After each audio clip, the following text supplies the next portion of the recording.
Hey everyone, welcome back to my channel.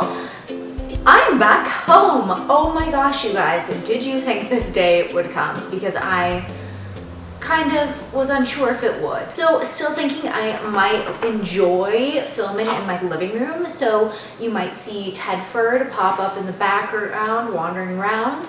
But I'd say the biggest news of the day is that not only are we back in Wisconsin, back living in our home, but Elliot is home as well. So I know I promised you guys that I would answer your questions about being in the NICU, about being in San Diego. And then I also just wanted to kind of give you an update between what happened between that last NICU update video and now. I had every intention of answering your questions with her.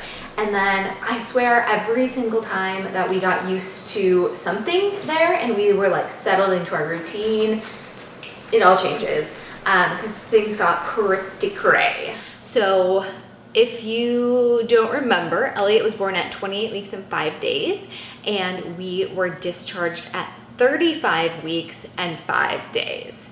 Yes, so exactly 7 weeks in the NICU for her 50 days. So when we last spoke, Elliot was still in her isolette, and there are basically three things that they need in order to go home. One is they need to maintain their body temperature in an open crib. The other is eat everything by mouth and gain weight. And the third thing is breathing on their own. So at that point, she had just had the breathing on her own and was still working on the open crib and the feeding. So I think actually that night she got moved to an open crib, never had to go back to the isolette, was doing great, working on some feedings. All I have to say is the feeding part is brutally long because in the beginning, at least for us, we had so many exciting things. You know, it was like, oh, she didn't need ventilation or to be intubated. Oh, now she's off CPAP. And oh, now she's eating more and more food and via her feeding tube and like all these exciting things day after day after day. And then you get to the eating stage where they just need to learn how to eat. Progress is so slow.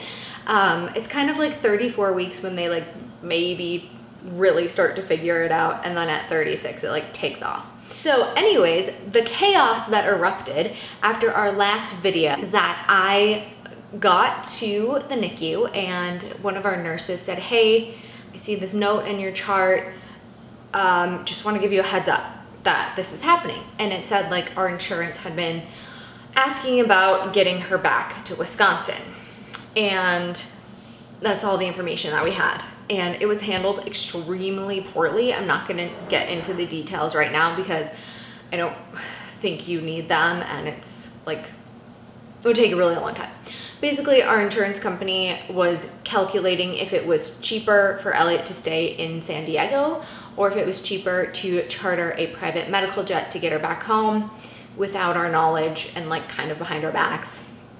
And we were actually told that we were never supposed to know any of this. So let's talk about how unethical it is to like move a baby across the country without telling the parents. But anyways, it got worked out, but it was an extremely stressful situation. And so when the transfer happened, it was insane. And I'll post video of it. So, well, we're leaving San Diego.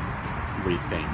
We think. We're getting our Uber to the hospital right now where we're going to meet Elliot and go with the transport team to the airport to get on her medical jet. So this experience is so weird. It feels really weird to be sad to leave, but we really are so sad to leave. We made such good friends and I just don't think it's gonna be the same at home. It's gonna be like going back to real life, which I think is going to be harder in some ways, and we're not super thrilled about this.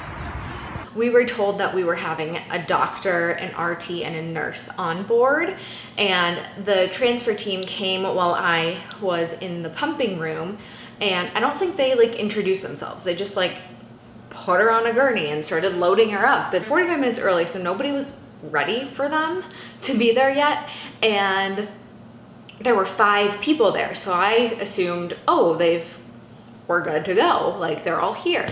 But when we got on the plane, I'm thinking, is the co-pilot like does he double as a medical professional? Like, it was just really confused because there were 4 people, 2 in the cockpit and then 5 people in the back, me, Elliot, my husband, and 2 medical professionals. And I found out one was a nurse and one was a paramedic. And I'm like, that's not the team we were promised. And that made me so upset because that's not what we were told. That's not what we expected. And we were like, well, if something goes wrong, are they going to be, able to handle this? Whatever. Luckily, she was totally perfect on the flight. She didn't have any Brady's or DSATs, which is like a thing that happens to preemies all the time where they hold their breath and their heart rate drops and they DSAT and they turn blue and all this stuff. But so she didn't have any of those. She didn't need any help breathing or anything. So really grateful about that. The only kind of fiasco that happened, and I think I'm the only one who like freaked out about this. Nobody else seemed worried at all. But in San Diego, they had been feeding her through her feeding tube, but the syringe would be pushed using a pump. And their pump did not fit her tube or something. And so they were opening sterile tubes, cutting them with the scissors that did not appear to come from any sterile place, and like pushing the tubes into each other and into her feeding tube to try to feed her that way. And I'm like, I don't think this is sterile. What if she gets neck? Neck is like a necrotizing digestive issue that preemies can get and die like within hours. And so they start the pump and it literally just leaks out of the tubes onto my lap. So I was able to take her out of her isolette and hold her a little bit during the flight, which was really nice. And they were clearly not concerned about this. I found it very concerning. So then I'm like, well, can we bottle feed her? Nobody packed a nipple, couldn't bottle feed her. So the next option was we pushed it via hand through a new syringe. And then I found out the new hospital, that's how they feed their babies. So I didn't even know you could just push it super slowly through a syringe. Otherwise I would have said that in the first place. And come to find out, that's how I would have much preferred her to be fed, because it turns out when they're pump fed, there's no reason for a nurse to hold the baby. And thinking about that, I never saw a nurse in San Diego holding a baby who was being pump fed, at least during day shift. I'm pretty sure it happened at night shift, just because there's less people running around. But during day shift, I never once saw a pump fed baby being held. So I actually really liked that, because then I knew if we weren't there to push the syringe manually, that somebody was actually holding our child, and giving her that feedback. So we didn't want to come back to Wisconsin yet. We knew she didn't have much longer left in the NICU. So when we left, we were there exactly a month, and we knew she had 2 to 3 weeks to go, assuming all went well. So no one is sure how it turned out to be cheaper to fly us via a private medical jet. Yeah, we didn't want to come back because we didn't want to switch doctors. We were obviously very comfortable in San Diego. I mean, we were there for 2 months. We knew everybody. We saw the same people every day. We had friends in the NICU, but they actually got discharged the day before we went to Wisconsin, so it was like kind of good timing. And we just didn't know what it was going to be like when we got here, and we felt like we had to start over again. And it was like another sudden life change for like the 3rd time in 2 months. And it turned out to be great. The first week was super stressful. If you guys followed me on Instagram, I like kind of broke down and like told you I was like losing it. But after that, it got a lot easier. I mean, we had literally just figured out like how to live in the hotel well, and like have meals and like not be stressed out about things. And it was crazy. But so some big differences is the NICU in San Diego was a ward style. So it was like really big rooms with like 30 to 50 babies, with curtains separating them. So obviously that's not great for privacy, but if you're a parent who's there all day long, it's, I don't want to say entertaining because that's the wrong word, but like it's super easy to eavesdrop, and like everything about every baby and all the families, and we just knew a lot what was going on. We saw nurses all the time, conversations with them. We made friends with other parents because we saw them all the time. But the downside to that is there's tiny space, and it's not private at all. So the NICU here is all private rooms, which were huge. We had a small room.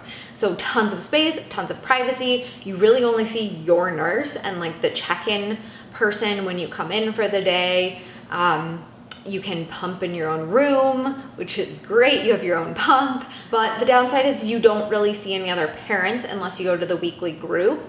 And we were only there for 2 of those groups, so we didn't meet any other. Well, I met one man when I was eating lunch one day, but he left a few days after, and I did see him a few times afterwards with his wife. We didn't make friends with anybody or anything. Another great thing about being here is the nurses were all very consistent in their recommendations about like how to do a certain task with your baby, for instance. Not like really medical things, but the nurses in San Diego kind of like all had their own twist on like, oh, well, if you do this when you feed them, or do you try this or try this. And here it's like everyone across the board is very consistent on those things. One really great thing about San Diego is that it was not a teaching hospital, and we knew our neonatologist super well. We were actually on the news with him. Elliot was on the news, which is super exciting. I don't know if I can find that video anywhere, but if I can, I will link it down below. He was super awesome. Like, all of our professionals in San Diego were amazing. We knew them. It was great. And then here, the way that they are on service is totally different. And it's a teaching hospital, so there's residents and fellows, and it's like you never saw a person consistently. The only person we really saw consistently was our first resident, and she was great. But I'm sorry, I would not want a resident doing a procedure on my preemie. Yes, after 50 days in the NICU, 80 days total in the hospital, we've been home for 48 hours. She's still alive. We're still alive. So I'm taking that as a win. I'm guessing a lot of you guys want to know how Tedford is with her, and he is amazing. We did bring home like an outfit and a blanket the week before we brought her home for him to get used to her smell. And then he's basically just sniffs at her, and if she's on the floor in her DockATot, he will lay next to her or sit next to her and just like look at her and sniff. He just ventured to kiss her hand today, but he does not seem at all to be bothered by her. I think he's still a little confused what she is and what she's doing here, and like that she's staying, but so far he really does seem to enjoy her, and I'm not at all worried about him around her. A lot of people asked if I'm gonna do a birth story. Yes, I will do a birth story. I kind of wanted to get her home first and have some time to like digest the entire experience, but now that I'm home, I do want to do a birth story. I also want to do an 8-week and a 12-week postpartum. As I'm filming this, I'm 7 weeks postpartum, so like I'm pretty close to the 8, but I just had a DNC surgery 2 days ago for retained products. So really want to give it the full 8 weeks.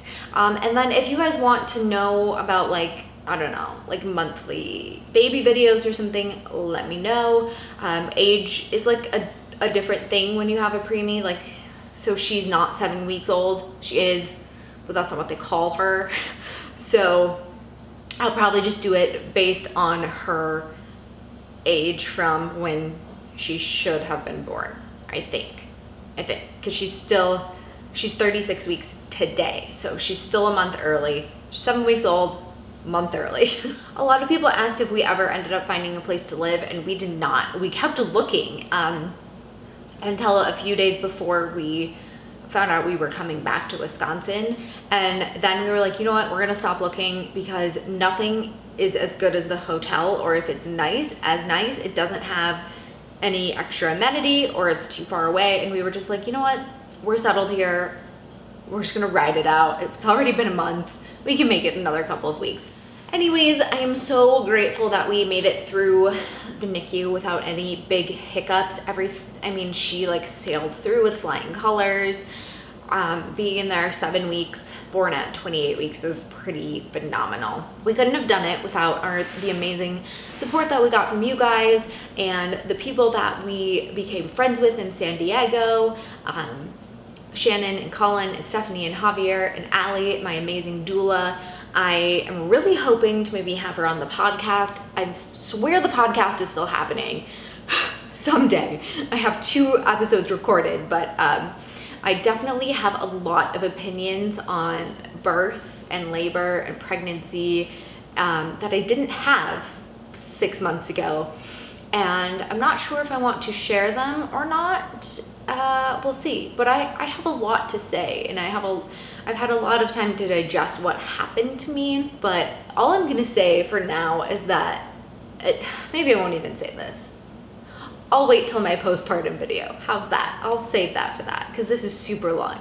Anyways, if you made it through this whole video, thank you so much. Thank you for supporting us, and definitely let me know what you want to see in regards to baby videos on this channel. I don't know, maybe I'll start like vlogging? We'll see. We'll see what life is like with an infant. Wish me luck.